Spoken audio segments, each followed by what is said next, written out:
Hey traders, Raghee here. Welcome to Charts and Coffee for Friday, non-farm payroll Friday. We've got a lot of volatility as this has been largely a very bullish response to number one, Powell, 2 days of Jerome Powell. And then we have the jobs number coming out, big 8:30 wick, but the end result after digesting it's a mammoth report, gang. When you're looking at the non-farm, there's the couple of headline numbers that we know are really important, whether that be the wage inflation, whether that's, of course, the headline number of new jobs.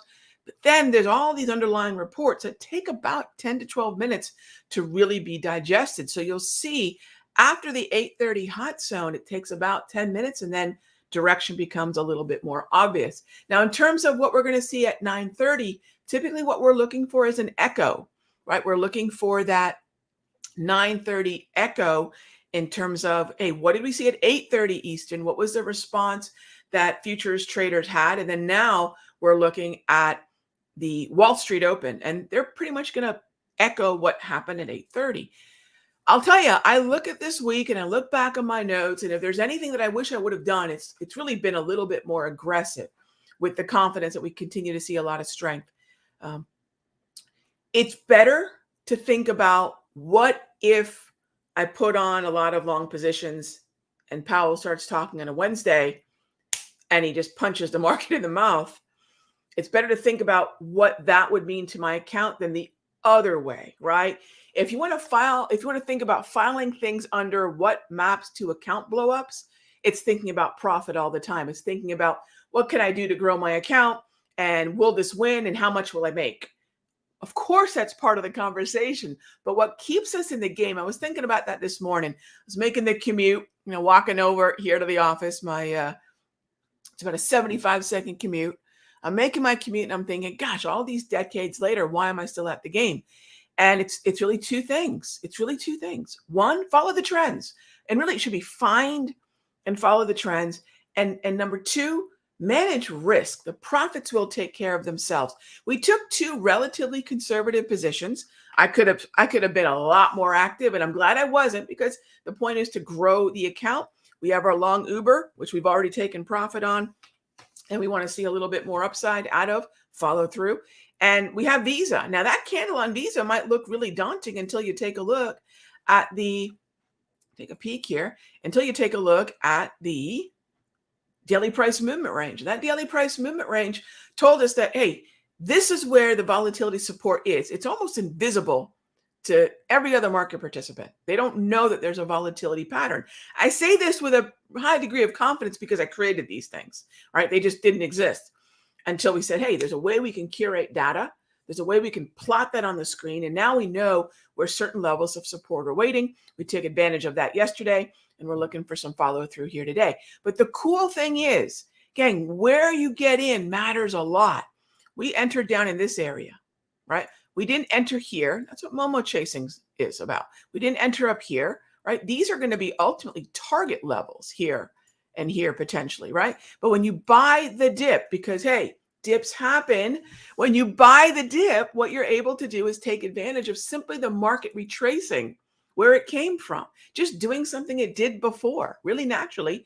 And that's a profitable move for a trader who focuses on dips. All right. That being said, let's get to it. As always, if you have any questions, if you have a symbol on your mind, phone lines are open for your requests. Type them on in. We'll take a look. And Ryan is asking about Raytheon. Sure. Let's jump on over there. Let's get this daily time frame a little bit bigger. RTX. All right. RTX. And this was a question. It sounds familiar. I think this was a question we had in yesterday's session when I was in Simpler Central. And I get why traders are interested in this. So let's talk about this for a moment, because while it's a perfectly fine symbol, I would be remiss if I didn't say, hey, RTX has exposure in the ITA, right? So we have to look at RTX, not just do we like RTX or not, but why do we like RTX? Why is RTX on the radar? Right? ITA is heading higher. This is the aerospace and defense corner of the market. There are better uptrends in ITA than RTX, right? Not that it's not a bullish name. We'll talk about that in a moment. But if I'm thinking about trend following, remember, some traders like to play compression to expansion. Some traders like to play retracement to continuation, right? So you might say, okay, Rog, what does that mean? Some traders like markets where they're all balled up and they're waiting for that explosion higher.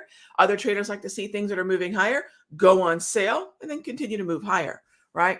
So RTX has exposure in the XLI as well. Now, this is where it gets interesting. XLI is is a piece of the index. It's a piece of the Dow that I love. GE, Caterpillar, Uber. GE and Uber have already yielded positive trades for me. I'm not in the mode where I'm still waiting for RTX to explode, right? Nothing wrong with that. But I get why RTX is on the radar. But please, please, please, before just sitting in a choppy market like RTX, think about, hey, there are things that are making higher highs. You'll see GE as in Fuego. We had GE as a setup in the mastery last week. Uber this week, Visa this week. These are all uptrends. All right. Now, having said all that, it's a fine setup as long as you know that you're waiting for a contraction to expansion move. All right. So here's how I would play it. And if for those of you that might remember Meta, I had a lot of questions about Meta. Rog, do we short it? Oh gosh, no. Rog, how do we buy it? Because remember, it launched higher after earnings and then it went sideways. So let me walk you through the exact same process as we did there. Now, RTX is not in a trend, but I love that it's oversold, right? So see here, right here, that's oversold. That's down at the low. Next thing is, where are the automated support and resistance levels? Now, this is going to matter. Every time we get close to this support level, right? Every time we get close to it, it could be the lower half. You might say, Rog, what would qualify as close? Just cut the range in half like a sandwich. If it's in the lower half, that's great. Just don't buy it in the upper half. Don't buy the stock or the option in the upper half. Wait for the lower half or as close to the support level as possible, right? Because we are waiting for continuation to the upside. All right. Now we have to wait. It's stuck in the Darvis. It's got a lot of neutral candles. This setup, okay, this is an expansion setup. Otherwise, and probably much more familiar than known as a squeeze, right? And we want a freshly squeezed squeeze, right? We want to find something that hasn't yet had a momentum break because at that point we're chasing it. And this one has it, which is great. So how do I play a compressed market? In other words, a squeeze. It's got to have the neutral candles. It's either the blue or the yellow candles, right? That shows me that we are sideways. We're compressing. If I have a narrow Darvis, this right here is my automatically drawn support and resistance level. This is the Darvis, right? The Darvis 2.0, as we like to call it. If I have a narrow Darvis, great. What I'll do is wait for that narrow Darvis to form. And then I'll buy in the lower half, right? This is the lower half of that range or at the support level. So even if the candles were green, I'm still looking for upside support. The trend that preceded the chop was up, right? So I'm going to have bullish bias because what are we expecting here?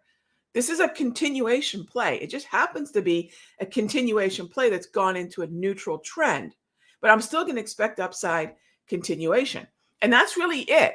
The timing of the entry, the way I've described, which is exactly what I described in Meta, is it allows you to get in and wait out all of this. It gives you the choice to take profit at the upper end of the range, and it gives you what is a luxury to wait for the breakout. So if you want to know sort of what this would look like, let's go to Meta, and I can show you sort of, how they bake a pie on a show and then they bring the pie they've already made up by the counter? Well, this is me taking the pie that we've already made off camera, right, and putting it on the counter. That always cracks me up. Same thing, although this was much more bullish. So I liked this one better, but take a peek. This is that sideways compression, buy as close to support, buy in the lower half, right? And that gives you the choice to buy. And by the way, you could have done that back here too. Buy in the lower half, that gives you the choice to take profit here, right? Buy in the lower half, that gives you a choice to take profit here. And then boom, that Meta did what we expected it to do. Continuation. if there's anything I can emphasize, and we're going to be talking about this a lot because we're going into a class coming up uh, next month. We're going to be gearing up for it as we wrap up this month. I can't believe it's already here.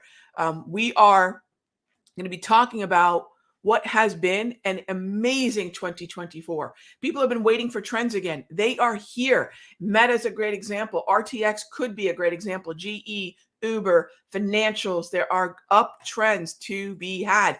And I don't mean just of the NVDA and SMCI variety. Those are moves that are sort of moves that we know are not going to continue at that pace for the rest of 2024. So where do we keep our pipeline full of opportunities that are going to do what Meta did or what RTX could do, right? So I hope that makes sense, right? I don't mind to look at compressed markets, but that's how I would play it. I'm not going to wait for the breakout. So if these kinds of setups are appealing and you like the automation, definitely check out. We're going to be doing a webinar soon enough. I don't know when it's going to be, but believe me, you'll get the email and I'll let you all know here in Charts and Coffee. But I'm going to be talking about things like this and why this is an account growth year, right? This is absolutely the kind of year we want to take advantage of, where seasonals, or I should say cycles in terms of election cycles, is the wind at our back. The dovish pivot, that's the wind at our back. We're already looking at overall uptrends, gang. So it just cracks me up when I hear people talking still about doomsday and yield curve inversions, and it breaks my heart, and it's actually borderline making me angry now, to the point where all the fear mongering last year cost you money. Last year we were bullish from April forward. This year we were just full on bullish. We've been preparing to be bullish since Q4 of last year. We've been buying the dip since late Q3 of last year. I have not bought a single put as a swing, not one this year, because the trend is up. I'm not telling you anything that's secret here, right? The trend is up. But a lot of you are asking me, but Rog, how do we find the GEs, the Ubers? How do we find the potential RTXs that Ryan mentioned? And then how do we trade them? And that's where we're going to absolutely tackle this, because there's been enough of the crash fear mongering stuff where it's cost traders money. We're going to talk about how to trade a year like this and grow an account, because this year has already been a gift, right? If you ask Santa for an uptrend, Santa delivered, right? Santa delivered. So let's figure out together how we can do more with this, right? I don't want to sit around being a victim of, oh, this is happening and that's happening and oh, wait, that and rates. No, we are just going to grab this bull by the horn. All right. So let's get to it. Next up is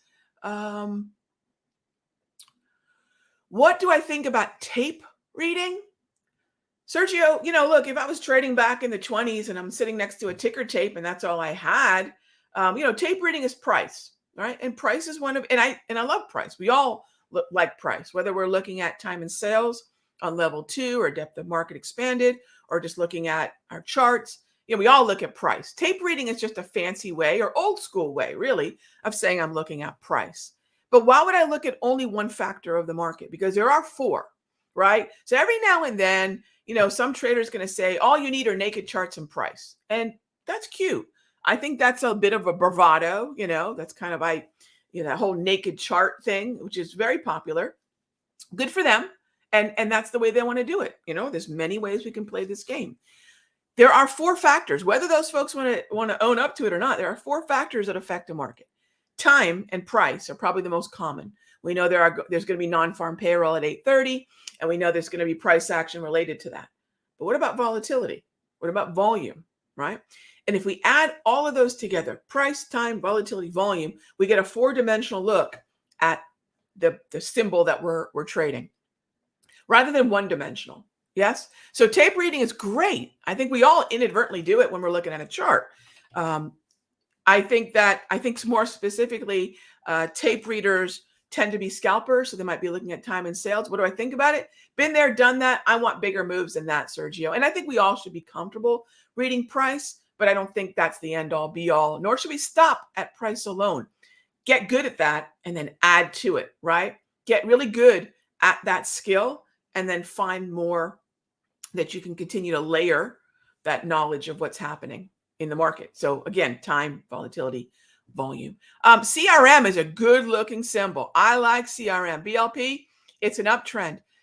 Put the grab candles on there.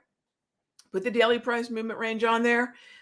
Be aware of when we have earnings and things like that. But for the most part, yeah, it's been a steady mean reversion play, and it's been a really steady daily price movement range. So this is definitely the long side.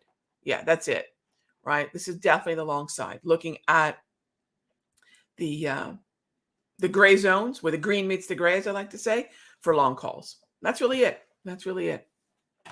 CONL and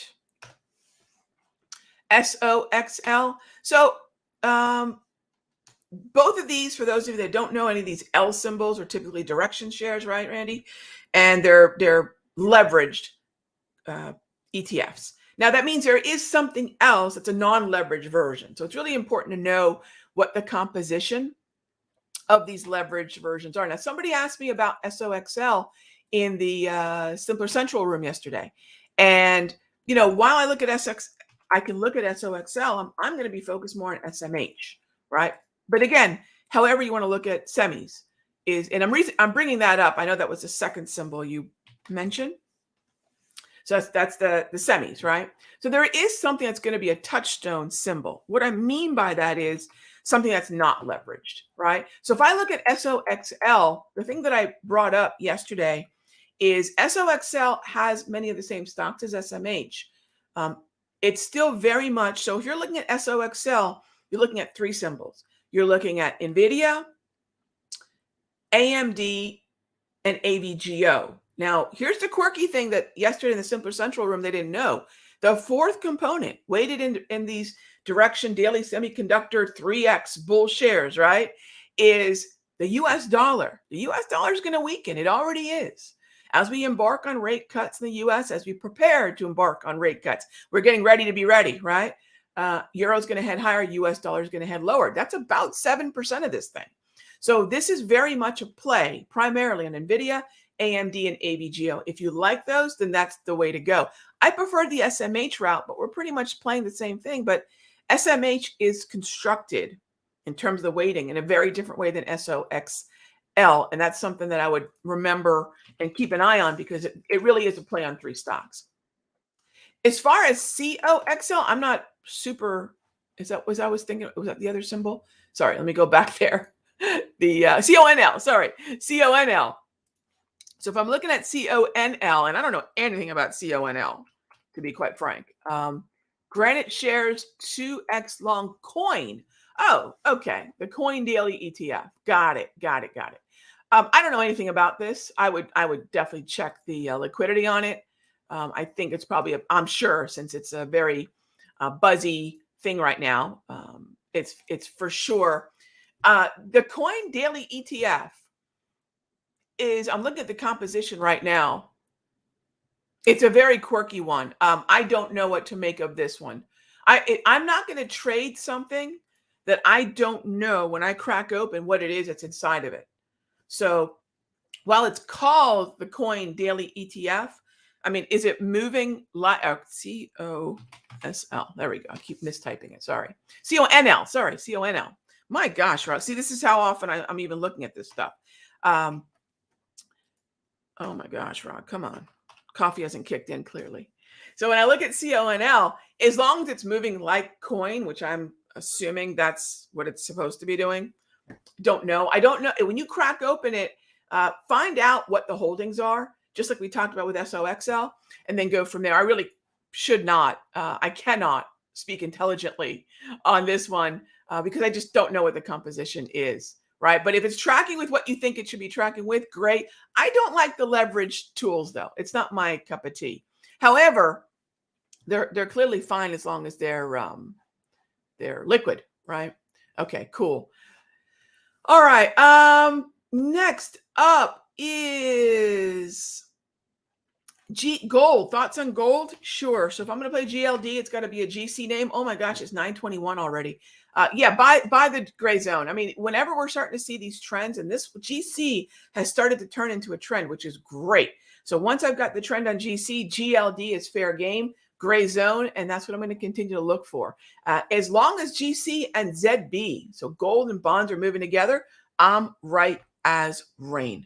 All right. Now, as far as the buy zones on the ES, where the green meets the gray, David, when the green meets the gray, right? So anytime the candle dips into the gray zone, you want me to circle them? Sure. Bear with me here. All right. So you want me to circle these? Yeah, anytime the green meets the gray. Green, green. Okay. Hope that helps.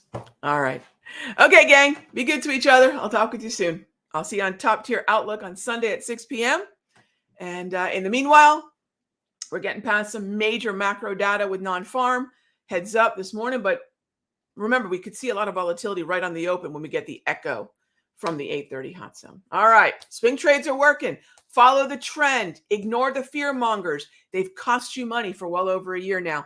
It's time to just accept we have a bull market, buy the dip. And in case we actually roll over, remember, though, sooner you start to embrace the bullishness, sooner you build a cushion of profit. So that when we finally do pull back, right, even though there's going to be that one last trend trade, it doesn't undo all the good you've done, right? Keep that in mind. Late comers to bull markets, it is going to cost you. It's going to cost you opportunity. All right. We'll talk about that and a lot more as we go into the end of March. Got a class coming up in April. Looking forward to doing that with y'all very soon. All right. Be good to each other.